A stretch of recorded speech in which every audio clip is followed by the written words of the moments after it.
يا أيها الذين آمنوا إذا قمتم إلى الصلاة فاغسلوا وجوهكم وأيديكم إلى المرافق وامسحوا برؤوسكم وأرجلكم إلى الكعبين.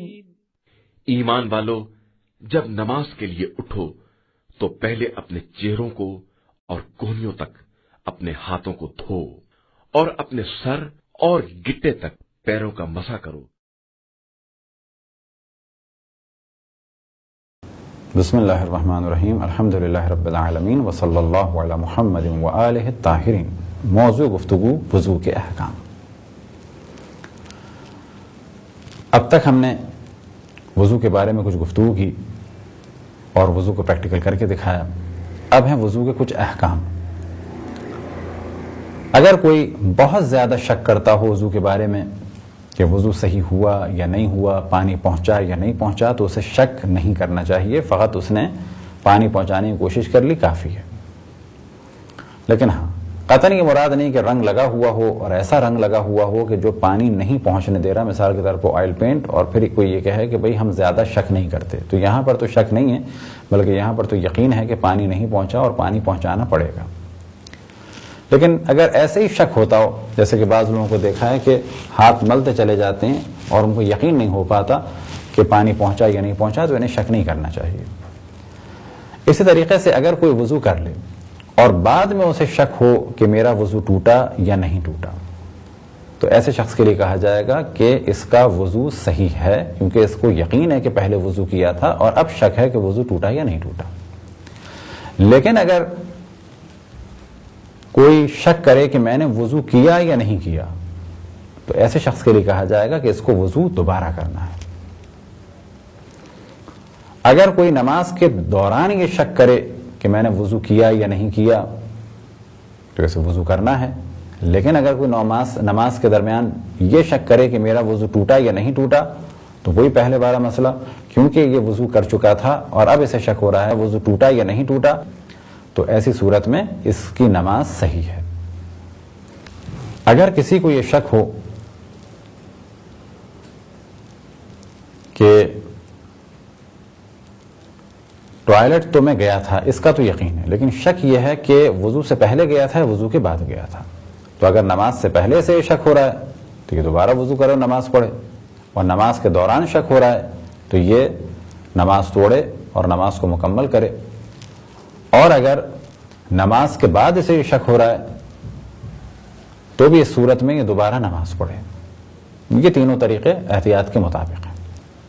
اگر کوئی شخص نماز کے کافی دیر کے بعد یہ شک کرے اور اسے یہ تو یقین ہے کہ میں ٹوائلٹ گیا تھا، لیکن اب شک کس چیز کا ہے؟ شک یہ ہے کہ یہ ٹوائلٹ جو میں گیا تھا نماز کے بعد گیا تھا یا نماز سے پہلے اور وضو کے بعد گیا تھا. پھر دوبارہ بیان کریں کہ نماز کے کافی دیر کے بعد یہ شک ہو کہ میں ٹوائلٹ تو گیا تھا، یہ یقین ہے، لیکن شک یہ ہے کہ نماز کے بعد گیا تھا یا نماز سے پہلے اور وضو کے بعد، یا یہ کہ وضو سے پہلے. تو کیونکہ اسے یقین ہے ٹوائلٹ جانے کا لیکن شک ہے اور نماز بھی یہ پڑھ چکا ہے، تو ایسی صورت میں اس کی نماز صحیح ہے. یہ مزید شک نہ کرے اور مزید نماز پڑھنے کی اسے ضرورت نہیں ہے. اب کچھ خاص مسائل ہیں ان افراد کے لیے کہ جن کا پیشاب یا پیخانہ خارج ہوتا رہتا ہے. اب یہاں ترتیب والے مسائل کو بیان کرتے ہیں کہ اگر کسی شخص کا پیشاب یا پیخانہ خارج ہوتا رہتا ہے لیکن اسے اتنی مہلت ملتی ہے کہ وہ وضو بھی کر سکے اور نماز بھی پڑھ سکے، تو اس پر واجب ہے کہ اس وقت وضو انجام دے اور اس وقت نماز پڑھے کہ جس وقت یہ سلسلہ رک چکا ہو. کیونکہ جن کو یہ بیماری ہوتی ہے وہ یہ جانتے ہیں کہ کس پوزیشن میں اور کب یہ سلسلہ زیادہ ہوتا ہے اور کب اور کس طرح سے یہ سلسلہ کنٹرول ہو جاتا ہے. لہٰذا اگر وہ کنٹرول کر سکتے ہیں تو کنٹرول کریں، بشرط یہ کہ یہ کنٹرول کرنا ان کے لیے نقصان کا سبب نہ ہو. لیکن اگر کنٹرول نہیں کر سکتے اور اتنا انہیں گیپ ملتا ہے کسی بھی وقت کے جس کے بارے میں یہ خود جانتے ہیں، تو ان پر لازم ہے کہ جس وقت پیشاب اور پخانہ ان کا رک جاتا ہو اس وقت وضو کریں اور اسی وقت نماز پڑھیں. اب اس جانب بھی توجہ رہے کہ اگر یہ رکنے کا سلسلہ اتنا ہے کہ واجب وضو ہو جائے اور واجب نماز ہو جائے تو ان پر لازم ہے کہ مستحبات وضو کو انجام نہ دیں اور نماز کے مستحبات کو انجام نہ دیں، بلکہ واجب وضو کریں اور واجب نماز پڑھیں، تاکہ اس وقفے کے درمیان کہ جب ان کا پیشاب اور پیخانہ خارج نہیں ہو رہا، ان کا وضو بھی ہو جائے اور ان کی نماز بھی ہو جائے۔ تو یہ تو اس صورت میں ہے کہ جب وقفہ مل جائے یا یہ کہ کنٹرول ہو سکتا ہو۔ اب اگلی صورتحال پر ڈسکشن کرتے ہیں کہ کوئی اگر پیشاب اور پیخانے کے سلسلے کو روک ہی نہ سکتا ہو اور ہر کچھ دیر کے بعد پیشاب یا پیخانہ خارج ہو جاتا ہو، تو ایسے افراد کے لیے حکم یہ ہے کہ یہ وضو کریں۔ اب پہلے مرحلے میں بیان ہو رہا ہے کہ جن کے پیشاب کے قطرے جاری ہوتے ہیں ہر وقت، تو یہ وضو کریں اور نماز سے پہلے اور وضو سے پہلے اپنے جسم کو پاک کریں، کسی قسم کا پیر یا کپڑا لگائیں، وضو کریں اور وضو کے بعد 1 عدد نماز پڑھیں، اور اسی طرح سے پھر دوبارہ وضو کریں اور دوسری نماز پڑھیں۔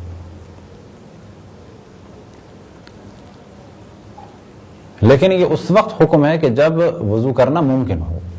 لیکن فرض کریں کہ سردی کی وجہ سے یا بیماری کی وجہ سے دوسرا وضو کرنا بہت مشکل ہے تو پھر یہ ضروری نہیں ہوگا، لیکن اگر ہو جاتا ہے وضو، چاہے مشکل ہی ہو تھوڑی بہت، تو انہیں وضو کرنا ہوگا، نماز پڑھنی ہوگی۔ لیکن اگر کسی کا پیخانہ خارج ہو رہا ہے تو ان پر لازم ہے کہ پہلے وضو کریں، اور اگر دوران نماز ممکن ہے ان کے لیے وضو کرنا تو دوران نماز بھی ان کو وضو کرنا ہوگا۔ اب ممکن کے معنی کیا ہے کہ واجب وضو کریں۔ واجب وضو کتنا ہے کہ جو ہم نے وضو کی کلاس میں پہلے بیان کیا کہ اس طرح سے چہرہ دھویا، دونوں ہاتھ دھوئے، سر کا مسح کیا، پاؤں کا مسح کیا، دوران نماز اپنے سامنے ایک ٹب رکھ لیا اور ایک لوٹا رکھ لیا، یہ اس شخص پر لازم ہے کہ جو ان کاموں کو انجام دے سکے۔ اب ممکن ہے کوئی کہے کہ یہ تو ہمارے لیے بہت مشکل ہے کیونکہ ہم تو ہل بھی نہیں سکتے، تو کہا جائے گا اگر آپ ہل نہیں سکتے، اگر کوئی وضو نہیں کرا سکتا تو پھر آپ پر یہ واجب بھی نہیں ہے، کیونکہ یہ واجب ہے ان افراد کے لیے کہ جو دوران نماز اس کام کو انجام دے سکتے ہوں۔ اب یہ جو ہم نے موضوع بیان کیا کہ دوران نماز وضو کر لیں، یہ ان افراد کے لیے جن کا 1 دفعہ نماز کے دوران بھی پیخانہ خارج ہو گیا یا 2 دفعہ ہو گیا۔ لیکن اگر کسی کا پیخانہ مستقل خارج ہو رہا ہے، ہر رکوع و سجود کے بعد خارج ہو جاتا ہے، تو ایسے افراد کے لیے 1 ہی وضو کافی ہے کہ وہ نماز سے پہلے وضو کر لیں۔ اور یہی حکم ہے ان افراد کے لیے کہ جن کی ہوا خارج ہوتی ہے، یعنی معدے کی ہوا یعنی ریا خارج ہوتی ہے، ان کا بھی یہی حکم ہے کہ اگر مسلسل خارج ہوتی رہتی ہے تو پھر ان پر 1 ہی وضو لازم ہے۔ لیکن اگر 1 وضو کر لیا، نماز مصروف ہو گئے اور ان کے لیے ممکن ہے کہ 1 دفعہ اور اگر ریا خارج ہو گئی اور نماز نہیں ہو سکی مکمل، تو یہ دوران وضو اگر وضو کر سکتے ہیں تو یہ وضو کریں گے۔ کر سکنے سے کیا مراد ہے کہ ایک لوٹا اور ٹب رکھنا ہوگا، اور جو مسائل ہم نے بیان کیے کہ جو واجب وضو ہوتا ہے اس طرح سے اگر انجام دے سکتے ہیں 1 دفعہ یا 2 دفعہ تو یہ دوران نماز انجام دیں گے۔ لیکن اگر ہر دفعہ اٹھتے بیٹھتے میں ان کی ریا خارج ہوتی ہے تو اتنی دفعہ وضو کرنا نماز کے درمیان کیونکہ بہت ہی مشکل کام ہے، تو ان پر لازم ہے کہ فقط 1 ہی دفعہ شروع میں وضو کر لیں اور 1 نماز کو انجام دیں۔ اسی طریقے سے اگر کسی کو مسلسل پیشاب آتا رہتا ہو یا مسلسل پیخانہ خارج ہوتا رہتا ہو تو اس کے لیے جائز ہے کہ 1 ہی وضو سے دونوں نمازیں پڑھ لیں۔ اب اس جانب توجہ رہے کہ یہ حکم ہے اس صورت میں پیشاب اور پیخانے کے خارج ہونے کا کہ جب وہ بغیر اختیار کے خارج ہو رہا ہو۔ لیکن فرض کریں کہ ایک شخص نے وضو کیا، ظہر کی نماز پڑھی، اس دوران کچھ پیشاب خارج ہو رہا تھا، کچھ پیخانہ خارج ہو رہا تھا، ظہر کی نماز کے بعد یہ خود قصدن ٹوائلٹ گیا اور وہاں جا کے اس نے پیشاب کیا یا پیخانہ کیا، تو اس شخص کے لیے اب دوبارہ وضو کرنا ضروری ہے، کیونکہ یہ جو اجازت تھی اس صورت میں تھی کہ جب بغیر اس کے اختیار کے پیشاب یا پیخانہ خارج ہو رہا ہو۔ اور اسی طرح سے توجہ رہے کہ یہ جو حکم بیان ہوا کہ ہر نماز کے لیے، اور یہ اس کے لیے حکم ہے ہر نماز کے لیے کہ جو 1 یا 2 دفعہ پیشاب یا 3 دفعہ پیشاب خارج ہو جاتا ہو، لیکن اگر مسلسل پیشاب کے قطرے خارج ہو رہے ہیں یا مسلسل پیخانہ خارج ہو رہا ہے تو ایک وضو کافی ہے 2 نمازوں کے لیے۔ اب سوال یہ پیدا ہوتا ہے کیا سجدہ سہو کے لیے وضو ضروری ہے؟ تو کہا جائے گا کہ ایسے افراد کے لیے سجدہ سہو کے لیے یا تشہد یا سلام کے لیے وضو ضروری نہیں ہے، کیونکہ ہم نے وضو کے چیپٹر میں اس موضوع کو ڈسکس کیا کہ وضو کن کن چیزوں کے لیے ضروری ہے، ان میں سے ایک چیز بھولے ہوئے تشہد یا سلام کے لیے ضروری ہے۔ لیکن ایسے افراد کے لیے کہ مسلسل جن کا پیشاب یا پیخانہ خارج ہوتا ہو اور انہوں نے 2 نمازیں پڑھ لیں، تو کیا ان بھولے ہوئے سجدے یا بھولے ہوئے تشہد کے لیے یہ دوبارہ وضو کریں گے؟ تو کہا جائے گا نہیں، وہی ایک پہلا وضو کافی ہے۔ ایسے افراد کے جن کا پیشاب اور پیخانہ خارج ہوتا ہے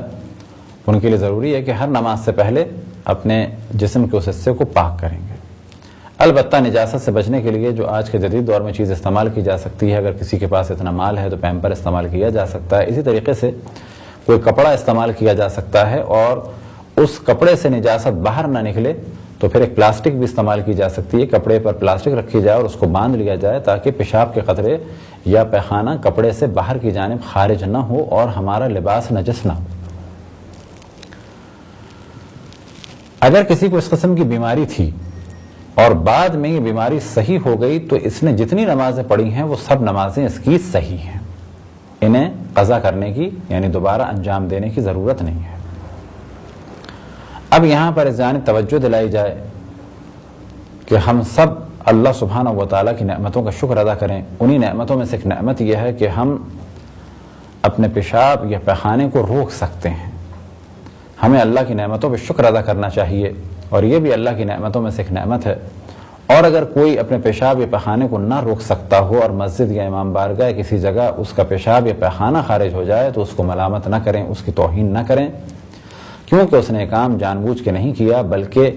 اپنی اس نعمت پہ کہ اللہ نے آپ کو یہ نعمت دی ہے اللہ سبحانہ و تعالیٰ کا شکر ادا کریں،